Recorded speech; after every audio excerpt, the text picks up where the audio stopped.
So, Hollywood has weighed in on the Judge Kavanaugh situation.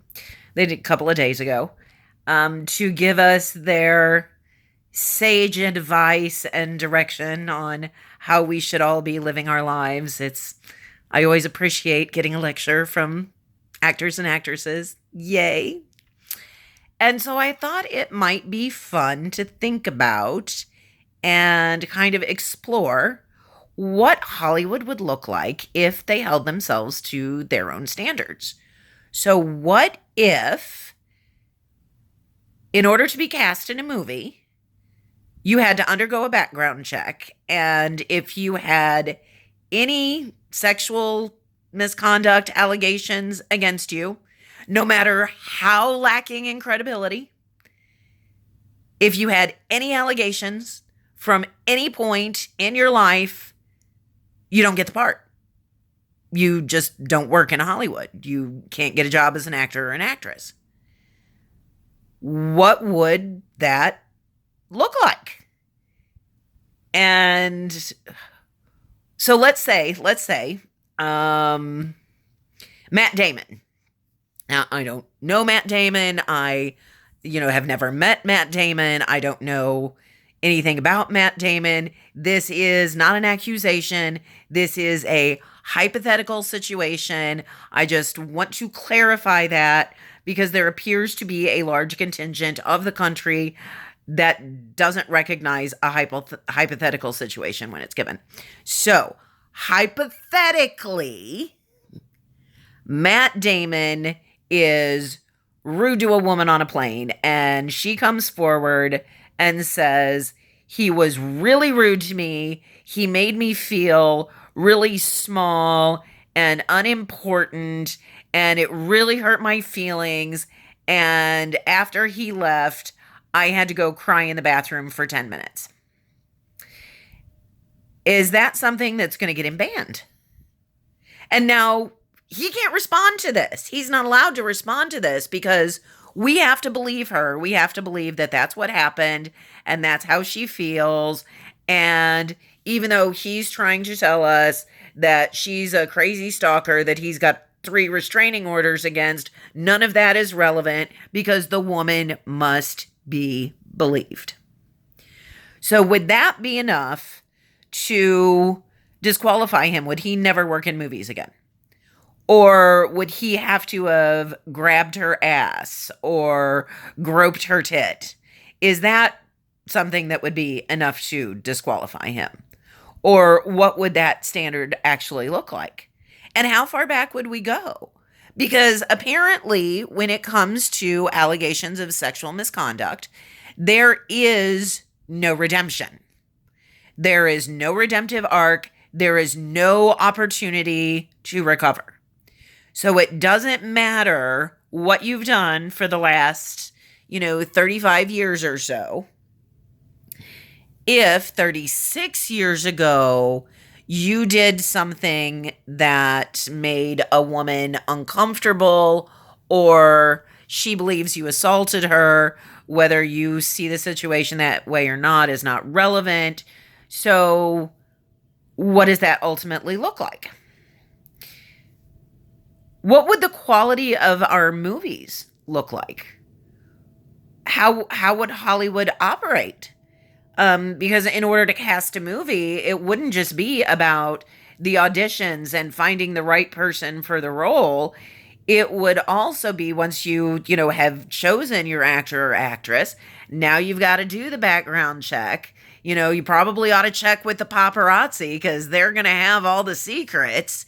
And go and find out, have they done anything that now disqualifies them from the role? What would our movies look like? Would Hollywood get more moral? Would the casting couch become an absolute thing of the past? Would we no longer need a Me Too movement because you wouldn't be able to work? It wouldn't be sleep with me or you work. It would be you make me sleep with you, you'll never work again. So it could be really good.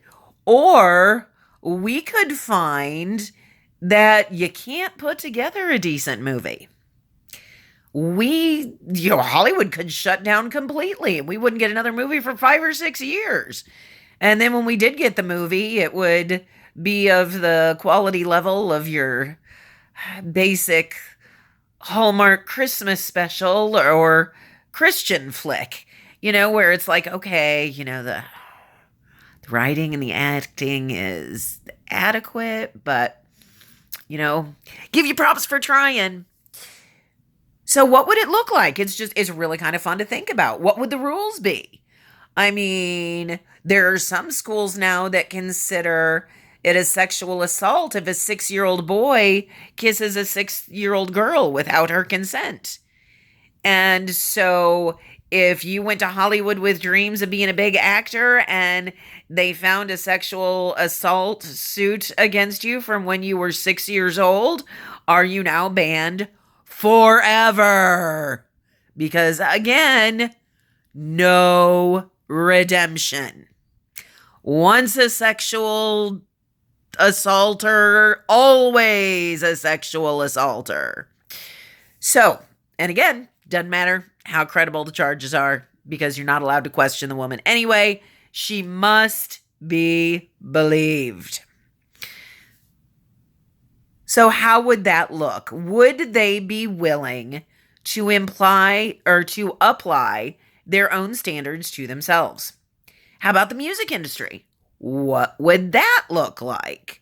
So would you not be allowed to go on tour if you had accusations of sexual assault against you? Because, we don't want to spread your toxic masculinity all over the country now, do we? Let's keep you isolated in your little area where your toxic masculinity is already permeated. We're not going to infect the rest of the country with that toxic masculinity. So you definitely wouldn't be able to play the Super Bowl. Oh, God, no. You can't be the Super Bowl halftime show if you have allegations of sexual assault against you. Now, you can suit up and be in the game, apparently, because we don't seem to much care if our athletes are horrible to women. We might want to think about that one. So, yeah, might want to think about that. I understand that an athlete's career is short, so it wouldn't have the same impact as a Supreme Court justice because I can already hear the gasps of outrage. So it's not the same thing. And they're right, it's not the same thing. But let's go back to the actors and music artists. So, yeah, their careers are long, can be really long. But more than that, the movies and the music they make last well beyond their lifetime. And so shouldn't I know that the movies and the music that my great grandchildren, assuming I were to have any, would be watching and listening to are not done by sexual predators? Shouldn't I have that peace of mind to know that my great grandchildren are safe from the art of a sexual predator? Something to think about.